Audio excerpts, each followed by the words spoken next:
नमस्कार, आप देख रहे हैं एफएम न्यूज और मैं हूं आपके साथ मनीषा सिंह। बात करेंगे पहली बड़ी खबर की। उत्तर प्रदेश में शीतलहर के प्रकोप के कारण 36 जिलों में येलो अलर्ट को जारी कर दिया गया है। वहीं प्रयागराज, वाराणसी और लखनऊ में विजिबिलिटी कम होने से 8 फ्लाइट्स रद्द करनी पड़ी हैं। स्कूलों के समय में भी परिवर्तन किया गया है और यूपी परिवहन निगम ने कोहरे के चलते रात 8 बजे के बाद बसें न चलाने का फैसला किया है। कोहरा छटने पर ही बसों को चलाया जाएगा और यात्रियों को उनके डेस्टिनेशन तक पहुंचाया जाएगा। इसके अलावा अगले 1 महीने तक बसों की ऑनलाइन बुकिंग बंद कर दी गई है। बता दें कि यूपी में 2 दिनों तक घना कोहरा रहेगा। मौसम विभाग का भी 24 जिलों में ऑरेंज अलर्ट और 36 जिलों में येलो अलर्ट जारी किया गया है।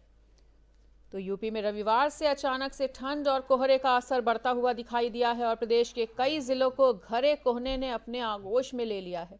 आईएमडी ने अगले 2 दिनों तक यूपी में 24 जिलों में ऑरेंज और 36 जिलों में येलो अलर्ट को जारी कर दिया है। तो बताना चाहेंगे कि मंगलवार की सुबह 10 बजे तक कोहरा रहा और इसकी वजह से दृश्यता भी 50 मीटर तक दर्ज की गई। बुधवार तक 60 जिलों में घने कोहरे के लिए अलर्ट जारी कर दिया गया है। तो यूपी में कोहरे का कहर, शीतलहर की चपेट में पूरे प्रदेश। आंचलिक मौसम विज्ञान विभाग के प्रमुख एम दानिश के अनुसार गुरुवार तक प्रदेश के अधिकतर हिस्सों में सुबह के समय घने कोहरे की चादर छाई रहेगी और इस दौरान दृश्यता 50 से 100 मीटर तक रहेगी।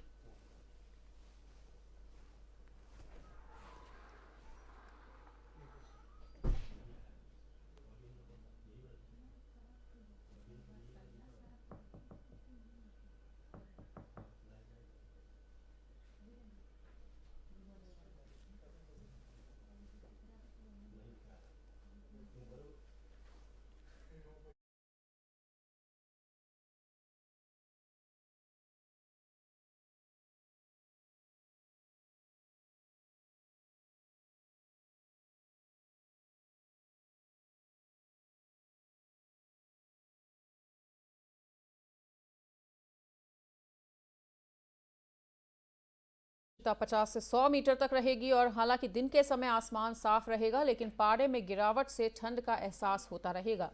शुक्रवार से कोहरे में कमी दर्ज की जा सकती है और इस दौरान दिन और रात के समय तापमान में भी गिरावट दर्ज की जाएगी। सोमवार की बात की जाए तो सोमवार को राजधानी का अधिकतम तापमान 23 डिग्री सेल्सियस रहा, जो कि सामान्य से 1.6 डिग्री सेल्सियस कम है। वहीं न्यूनतम तापमान 9.5 डिग्री सेल्सियस दर्ज किया गया था। तो उत्तर प्रदेश के अधिकतर जिलों में तापमान 25 डिग्री सेल्सियस के आसपास दर्ज हुआ है और सबसे अधिक तापमान झांसी में 26.2 डिग्री सेल्सियस और बस्ती में 26 डिग्री सेल्सियस दर्ज किया गया है। न्यूनतम तापमान में अब गिरावट दर्ज की जा रही है। सबसे कम तापमान सोनभद्र के चुर्क में है, जहां पर 6.8 डिग्री सेल्सियस पर सोनभद्र का तापमान दर्ज किया गया है। वहीं मौसम विभाग के अनुसार मंगलवार को प्रदेश के कई हिस्सों में घने से अत्यधिक घने कोहरा सुबह के समय देखा गया और अधिकतम तापमान 22 डिग्री सेल्सियस और न्यूनतम तापमान 9 डिग्री सेल्सियस तक दर्ज किया गया।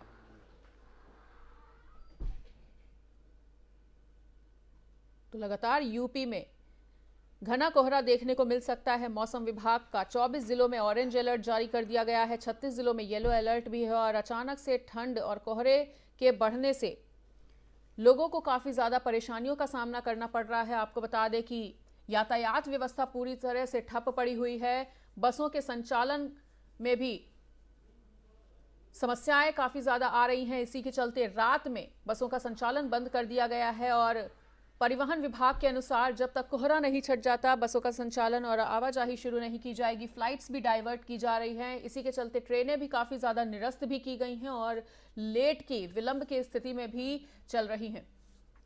तो इस कोहरे की वजह से लोगों को काफी ज्यादा परेशानी का सामना तो करना पड़ ही रहा है और साथ ही साथ कोहरे की वजह से सड़क हादसों में भी काफी ज्यादा इजाफा होता हुआ देखा गया है। तो यूपी में 8 फ्लाइटें आज रद्द कर दी गई हैं और कईयों के रूट भी डाइवर्ट करते हुए उन्हें दिल्ली वापस पहुंचा दिया गया है। तो यूपी में शीतलहर का प्रकोप लगातार देखने को मिल रहा है। पूरे उत्तर भारत में इस वक्त सर्दी का सितम जारी है। 36 जिलों में येलो अलर्ट को जारी किया गया है। तो रविवार से ही अचानक से ठंड और कोहरे का असर बढ़ता हुआ पूरे उत्तर भारत में नजर आया। अगर दिल्ली की एनसीआर की भी बात कर ली जाए तो काफी ज्यादा ठंड बढ़ चुकी है। लोगों को निकलने में काफी ज्यादा दिक्कतें हो रही हैं। सुबह निकलने वाले लोगों का कहना है कि सुबह घर से निकलना भी मुश्किल हो रहा है। यातायात व्यवस्था भी पूरी तरह से ठप है। चाहे ट्रेनों के संचालन की बात कर ली जाए, बसों की बात कर ली जाए, फ्लाइट्स की बात कर ली जाए, तमाम यातायात के जो साधन हैं इस वक्त वो प्रभावित होते हुए कोहरे की वजह से नजर आ रहे हैं। फ्लाइट्स के रूट डाइवर्ट जहां एक तरफ किए गए हैं तो वहीं दूसरी तरफ ट्रेनों के भी निरस्त किया गया है, ट्रेन कैंसिल की गई हैं और ट्रेनों में भी रूट डाइवर्ट किए गए हैं।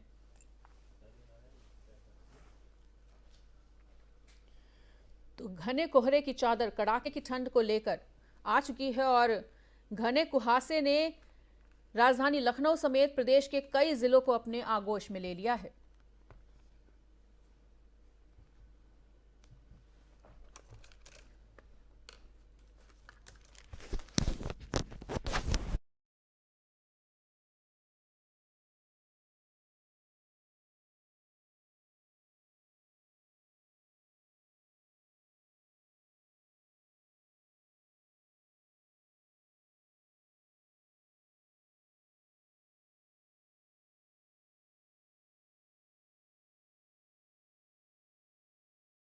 साथ हमारे साथ जुड़ने जा रहे हैं ताहिर नोएडा से और बलरामपुर से हमारे साथ जुड़ने जा रहे हैं पवन। तो ताहिर, पूरे उत्तर भारत में कोहरे का कहर लगातार जारी है, सड़क हादसों में काफी ज्यादा इजाफा हुआ है, वहीं यातायात व्यवस्था भी पूरी तरह से ठप। इसको जो है के साथ साथ पूरे भारत में जिस तरीके से लगातार जो है कोहरे ने अपना कोहराम मचाया है, अलग अलग सड़क हादसे देखने को मिले हैं। आलम यह है कि एक के बाद एक कई वाहन आपस में टकराते हुए नजर आए हैं, क्योंकि अचानक से जो है घने कोहरे ने जो है विजुअलिटी पूरी तरीके से लो कर दी। आलम यह था कि कुछ मीटर की दूरी का जो दिखाई देना था वो भी ये दिखाई देना बंद हो गया था, जिसके चलते लगातार एक्सप्रेसों पर जो हादसों की संख्या थी वो बढ़ती जा रही थी। अपने पीछे का आपको अपने कैमरामैन से नजारा दिखा देना चाहता हूँ कि देख सकते हैं कि मेरे पीछे भी पूरी तरीके से जो फॉग है वो पूरी तरीके से दिल्ली एनसीआर की जो ऊपर लेयर है उस पर जो है पूरी तरीके से जमा हुआ है। आलम यह है कि कुछ मीटर की दूरी का जो दिखाई देना होता है वो पूरी तरीके से साफ जो है दिखाई नहीं दे रहा है। दूसरी तरफ अपने कैमरामैन से एक बार एक्सप्रेसवे का आपको नजारा दिखा देना चाहता हूं, जहां देखकर आप अंदाजा जो है खुद लगा सकते हैं कि कैसे जो है एक्सप्रेसवे पर जो है इक्का दुक्का वाहन जो है रैंकते हुए नजर आ रहे हैं। साफ तौर पर देखा जा सकता है कि जो एक्सप्रेसवे है इस एक्सप्रेसवे पर लगातार जो है आवाजाही का दौर लगा रहता था, लेकिन उसके बावजूद अब जिस तरीके से एक्सप्रेसवे पर जो है घने कोहरे ने अपनी पूरी तरीके से चादर जो है लपेट ली है, उसी का नतीजा है कि एनसीआर की जो सड़कें हैं वो सूनी नजर आ रही है। हालांकि इस दौरान प्रशासन की तरफ से बड़े बड़े दावे किए जा रहे हैं कि जितने भी एक्सप्रेसवे हैं उन पर तेज रफ्तार से चलने वाले जो वाहन चालक हैं उनको दिशा निर्देश जारी कर दिए गए हैं। इसके साथ ही अगर तीव्र रफ्तार से कोई चलता हुआ पाया जाता है तो उसके खिलाफ कार्रवाई की जाएगी, लेकिन उसके बावजूद भी जमीनी स्तर पर जो कार्रवाई होनी चाहिए थी वो होती हुई नजर नहीं आती, क्योंकि जितने भी एक्सप्रेसवे हैं इन एक्सप्रेसवे पर ना तो कोहरे से निपटने के लिए फॉग लाइट का यहाँ पर जो इस्तेमाल होता हुआ नजर आ रहा है और ना ही इन एक्सप्रेसवे पर हाई बूम के अलावा कुछ ऐसे व्यवस्था नहीं की गई है कि अगर हादसे होते हैं तो फौरन उनको कंट्रोल करने का काम किया जा सके। हालांकि यमुना एक्सप्रेसवे पर मेरे पीछे जो आप ये हाई बीम देख रहे हैं इस तरीके के बीम जो है लगाए गए हैं ताकि अगर हादसा होता है तो हादसे के बाद वाहन जो है सड़क के दूसरे किनारे पर जो है दूसरी तरफ जो है ना पहुंच सके और दूसरा हादसा यहाँ पर ना हो सके। यानी कि साफ है कि कुछ कदम उठाए गए, लेकिन जमीनी स्तर पर फॉग को देखते हुए जो कदम उठाने चाहिए थे प्रशासन को वो उठते हुए नजर नहीं आ रहे हैं। बिल्कुल पवन, और बलरामपुर की भी अगर बात कर ली जाए तो हम पीछे तस्वीरों में देख पा रहे हैं कि विजिबिलिटी किस हद तक बिल्कुल शून्य नजर आ रही है और आपके पीछे का नजारा कुछ भी देखने को नहीं मिल रहा है कोहरे के चलते। पवन, बताना चाहूंगा क्योंकि इस समय हमारे पीछे तस्वीरों में आप देख सकती होंगे किस प्रकार कोहरे का घनघोर जो कोहरा छाया हुआ है। वहीं अगर हम बात करें तो NH 730 पे भी काफी कोहरा है, जिसके कारण गाड़ियों की रफ्तार धीमी हो गई है और जिले में जो है इस समय कोहरे की काफी जो है कोहरा का जो है समस्या जो देखी जा रही है। जी बिल्कुल ताहिर का एक बार फिर से रुख करेंगे। ताहिर, सड़क हादसों में इजाफे ना हो इसके लिए परिवहन विभाग ने तमाम प्रयास किए हैं, तमाम कदम उठाए हैं, लेकिन फिर भी सड़क हादसों में कमी होती हुई नजर नहीं आ रही है। देखिए मनीषा जी, दो चीजों पर आपको गौर करनी होगी। देखने तक जो है तो प्रदेश सरकार के द्वारा परिवहन मंत्री के द्वारा सख्त कदम उठाते हुए जो रात्रि में चलने वाले वाहन हैं उनको जो है विजुअलिटी जिस तरीके से अचानक से पूरी तरीके से लो हो गई और कुछ मीटर की दूरी का जो दिखाई देना था वो बंद हो गया था, उसको ध्यान में रखते हुए रात्रि में चलने वाली जो बसें हैं उन पर जो है प्रतिबंध लगा दिया गया है। कुछ समय के लिए प्रतिबंध लगाया गया है, लेकिन जमीनी स्तर पर जो है इसका कार्य जो है पूरी तरीके से जब तक देखने को नहीं मिलेगा, जब तक एक्सप्रेसवे पर चलने वाले जो तेज रफ्तार वाहन है इनको कंट्रोल करने का काम नहीं किया जाएगा। इसके साथ ही जो एक्सप्रेसवे पर दूसरे अन्य वाहन, चाहे वो प्राइवेट वाहन हो या फिर जो है सरकारी वाहन हो, उन वाहनों पर जो है एक लिमिटेड रफ्तार के साथ साथ जो है जिस तरीके से फॉग लाइट का एक्सप्रेसवे पर इस्तेमाल होना चाहिए था वो पूरी तरीके से नहीं हो पाता है। इसके साथ ही जो पुलिस कर्मियों की ड्यूटी एक्सप्रेसवे पर लगाई जाती है, जिन एक्सप्रेसवे को प्रशासन के द्वारा बनाया गया है वहाँ जो सुख सुविधाएं होती हैं वो पूरी तरीके से नहीं मिल पाएंगे। ऐसे हादसे लगातार जो है देखने को मिलेंगे।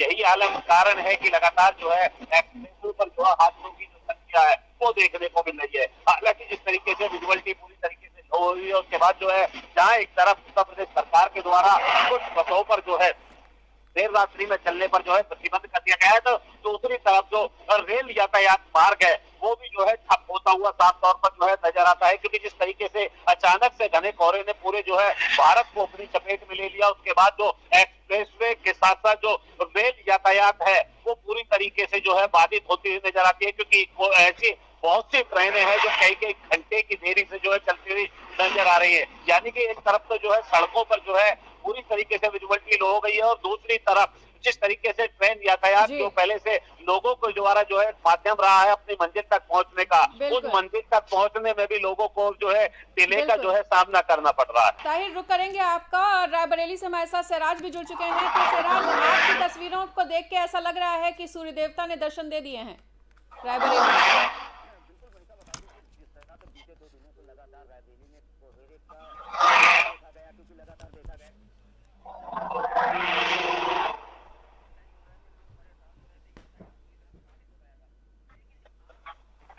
देर रात तक तो कोहरा रायबरेली में देखने को मिला, लेकिन जब सुबह लोगों ने आंखें खोली हैं और घरों के बाहर निकले हैं तो उन्हें सूर्यदेव के दर्शन जरूर दिखाई दिए हैं मनीषा। क्योंकि देखा जा रहा था बीते 2 दिनों से जिस तरह से कोहरा पड़ रहा था, उसके बाद से लगातार रायबरेली में लोग जो है घरों में दुबकने को मजबूर हो गए थे। लोगों के घरों के बाहर ज्यादातर देखा जा रहा था कि लोग अलाव जला करके तापते हुए दिखाई दे रहे थे। लेकिन जिस तरह से आज सूर्यदेव ने दर्शन दिए है तो कहीं ना कहीं कहा जा सकता है कि लोग आज अपने काम पर भी निकले हैं और जो लोग हैं वो अब घरों के बाहर निकल रहे हैं मनीषा। बिल्कुल सराज, तो क्या लग रहा है कि सूर्य देवता ने जिस तरह से दर्शन दिए हैं उसके बाद चेहरों पे भी मुस्कान उन्हीं की तरह खिलती हुई नजर आई है कि नहीं? बिल्कुल मनीषा, जिस तरह से आज सुबह से ही यहाँ पर सूर्य देवता ने दर्शन दिए हैं, जिसके बाद से लगातार लोग घरों के बाहर निकले हैं। लोग खुश इस बात को लेकर के हैं कि बीते 2 दिनों से लगातार जिस तरह से ठंड का प्रकोप बढ़ा था, कोहरे का जो प्रकोप था वो लगातार बढ़ा था, जिसके बाद लोग घरों में दुबक गए थे, बच्चे स्कूल नहीं जा पा रहे थे, काफी लोगों को दिक्कतों का सामना करना पड़ रहा था। लेकिन जब आज सूर्य देवता ने दर्शन दिए, जैसे ही सूर्य की पहली किरण खिली है तो लोगों के चेहरों पर मुस्कान दिखाई दी। आज स्कूल बच्चे जाते हुए दिखाई दिए हैं। तो कहीं ना कहीं कहा जा सकता है कि सूर्य के दर्शन के बाद से लगातार रायबरेली के जो लोग हैं वो सड़कों पर निकले हैं मनीषा। बिल्कुल, और इसी के साथ आपको रोकना चाहेंगे सराज, हम आपको दिखा रहे हैं टीवी स्क्रीन पर 4 तस्वीरें बलरामपुर की, चंदौली की, सहारनपुर की, रायबरेली की। आपको बता दें कि यूपी में शहर दर शहर कोहरे का कहर देखने को मिल रहा है। बलरामपुर में भी आप देख सकते हैं कि किस तरह से विजिबिलिटी एकदम नील है। रायबरेली से एक अच्छी तस्वीर देखने को मिल रही है जहां पर धूप थोड़ी सी खिली हुई नजर आई है और धूप खिलने के साथ ही लोगों के चेहरे भी खिल उठे यहाँ पे, जैसा कि अभी हमारे संवाददाता सिराज ने बताया। सहारनपुर में आप देख सकते हैं कि आवागमन में काफी ज्यादा लोगों को परेशानी हो रही है। चंदौली में बिल्कुल विजिबिलिटी नील है, कुछ भी नजर नहीं आ रहा। आप देख सकते हैं तस्वीरों में इस वक्त घना कोहरा छाया हुआ है। माफी चाहेंगे, सुबह के 10:16 हुए हैं और चंदौली में अभी तक सूर्य देवता ने दर्शन नहीं दिए हैं। विजिबिलिटी एकदम नील है। और सहारनपुर की भी बात कर ली जाए तो सहारनपुर में भी आप देख सकते हैं कि आवाजाही रुकी हुई नजर आ रही है। बलरामपुर का भी कुछ ऐसा ही हाल है। वहीं बात करेंगे अब हमीरपुर से अपने संवाददाता शिवांक से। तो शिवांक, वहां पर किस तरह की स्थिति देखने को मिल रही है हमीरपुर में? आज सूर्यदेव के दर्शन हमीरपुर में हो चुके हैं। रात की बात की जाए तो रात में 10 डिग्री तक का टेम्परेचर जो है हमीरपुर में रहा है। और वहीं अगर सामान्य टेम्परेचर की बात करें तो आज का टेम्परेचर जो है तकरीबन 22 डिग्री तक पहुंचने का अनुमान लगाया जा रहा है। जैसा कि बात करें कोहरे की, तो कोहरे के चलते यूपीआरसीटीसी ने भी एक बड़ा निर्णय लिया है। सुबह 8 बजे से लेकर केवल रात के 8 बजे तक वो अपनी सेवाएं प्रदान कर रही है। 8 बजे के बाद रात में यूपीआरसीटीसी की भी सेवाएं भी बंद हो रही हैं, जिससे आवागमन भी प्रभावित हो रहा है। तो वहीं अगर बात की जाए हमीरपुर में कोहरे की, तो 2 दिन से जो कोहरा था, जो दो दिन से धुंध हमीरपुर के लोग देख रहे थे, आज मौसम कुछ खुला हुआ नजर आ रहा है। सूर्यदेव ने भी दर्शन दिए हैं, लोग अपने कामों पर भी आज हमीरपुर में निकल गए हैं। मनीषा। शिवांग, तो अभी आपने बात कही कि परिवहन विभाग द्वारा तमाम प्रयास किए जा रहे हैं, तमाम अच्छी पहल की जा रही है, कदम उठाए जा रहे हैं कि सड़क हादसों में कमी लाई जा सके, लेकिन फिर भी लोगों की लापरवाही के चलते जो सड़क हादसे हैं उनमें कमी होती हुई नजर नहीं आ रही है। बिल्कुल मनीषा, बात की जाए सरकारी अस्पतालों में भी तो एक्सीडेंटों की संख्या में अचानक इजाफा हुआ है। आज सुबह ही एक मोटरसाइकिल टकराने से 2 लोग घायल हुए हैं। ये घटना जो है हमीरपुर जनपद के राज कस्बे की है। इसी तरीके की घटनाएं और भी सीएससी में देखने को मिल रही है। लोग सुबह उठते ही निकल जाते हैं, लेकिन जो सर्दी है उसने एकदम से दस्तक दी है कोहरे ने, तो लोगों को जो मौसम है वो समझ में नहीं आता है और वो दुर्घटना का शिकार हो जाते हैं। मनीषा। बिल्कुल, और शहराज एक बार फिर से रुक कर लेते हैं आपका। तो जिस तरह से लगातार हम देख रहे हैं कि कोहरे का कहर लगातार जारी है और ऐसे में यूपी में 8 फ्लाइट्स को रद्द कर दिया गया है। बलरामपुर की तस्वीर हम आपके सामने रख रहे हैं, चंदौली की भी तस्वीरें हमारे सामने हैं, सहारनपुर की भी तस्वीर में आप देख सकते हैं कि लोगों को काफ़ी ज़्यादा परेशानी हो रही है। रैन बसेरों में लोग रह नहीं पा रहे, खुले आसमान में रहने के लिए मजबूर हैं और देख सकते हैं कि किस तरह से सुबह 10:19 पर कोहरे का असर देखने को मिल रहा है।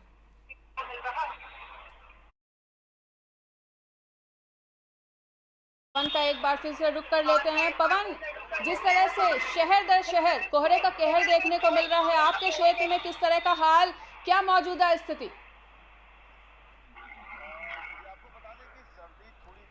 सही लेकिन जोरदार तरीके से ये लौटी है। सुबह से ही पूरे जिले में कोहरे की चादर है और नतीजा यह रहा कि तापमान 13 से 14 डिग्री सेल्सियस आ गया है और मौसम विभाग यह कह रहा है कि जो पहाड़ों पर जो बर्फबारी हो रही है उसका नतीजा यह हो रहा है कि कोहरे के साथ साथ गलन भरी ठंडी हवाएं भी चल रही है। आपको बता दें कि जो ये सफेद कोहरे की चादर ने लोगों की आवाजाही पर तो प्रतिबंध लगाया ही लगाया है। सबसे ज्यादा मौसम की मार जो है वो स्वास्थ्य पे पड़ रहा है। आपको बता दें कि यह खास करके बच्चों और बुजुर्गों पे ये काफी प्रभावित करेगा। हालांकि जो अगर हम बात करें स्कूलों की, समझ जो स्कूल की जो बसें जा रही हैं वो काफी कोहरे, जो एक घना कोहरा है उससे बीच होकर के गुजर रही है, जिससे ये एक तरीके से खतरा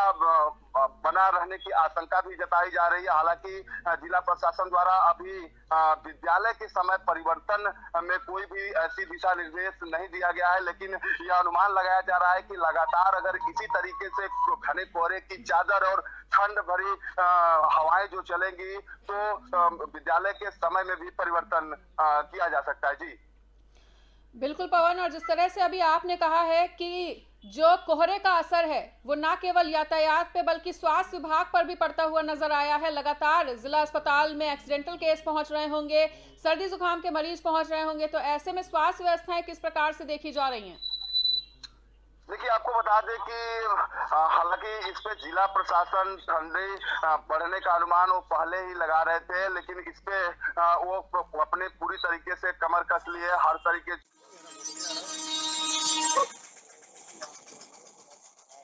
से जिला अस्पताल में भी समुचित व्यवस्था कर दी गई है। हालांकि आम जनमानस पे ठंडी का ज्यादा असर न पहुंचे इसको लेकर के भी जिला प्रशासन पूरी तरीके से मुस्तैद है। जी बिल्कुल, और रुक कर लेंगे एक बार फिर से हमीरपुर से शिवांक का। तो शिवांक, स्वास्थ्य व्यवस्थाएं किस तरह की देखी जा रही हैं, क्योंकि लगातार हम देख रहे हैं कि अस्पताल में मरीजों की संख्या में इजाफा होता हुआ चला जा रहा है।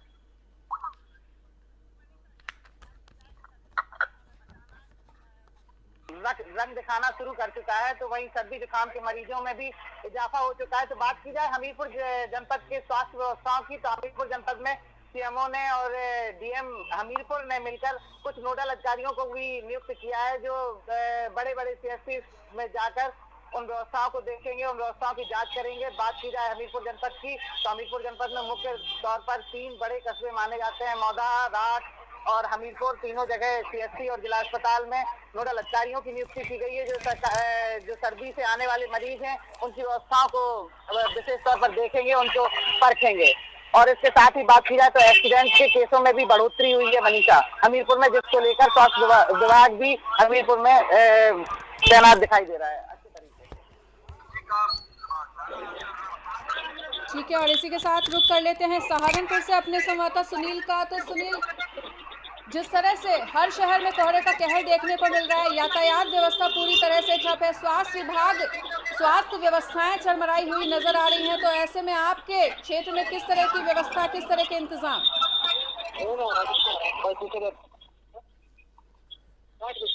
सुनील, क्या आपको हमारी आवाज मिल पा रही है?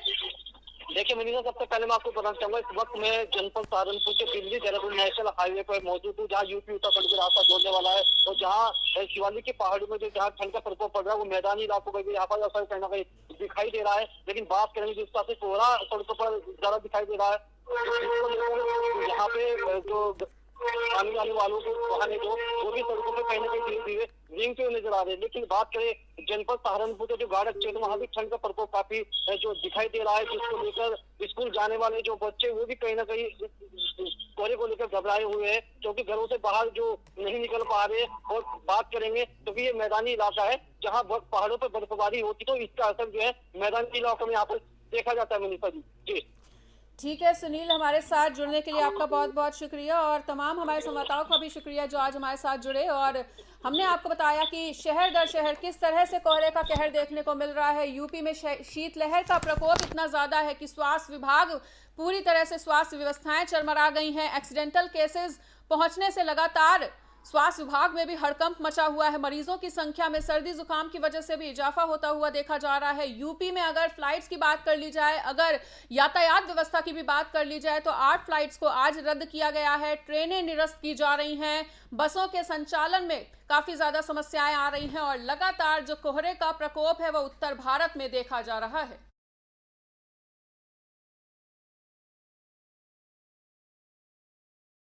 और इसी के साथ बढ़ेंगे अगली खबर की ओर। यूपी के मदरसों में साप्ताहिक अवकाश में बदलाव देखा गया है। अब शुक्रवार को नहीं होगी छुट्टी यूपी के मदरसों में, और यूपी के मदरसों में अब रविवार को होगी छुट्टी। जी हां, तो इस वक्त की बड़ी खबर आपको बता रहे हैं कि यूपी के मदरसों में अब शुक्रवार की जगह रविवार को छुट्टी होगी, और शुक्रवार को अब मदरसे खुले हुए नजर आएंगे। आपको बता दें कि साप्ताहिक छुट्टी में बदलाव किया गया है, और अब शुक्रवार की जगह रविवार को होगी यूपी के मदरसों में छुट्टी।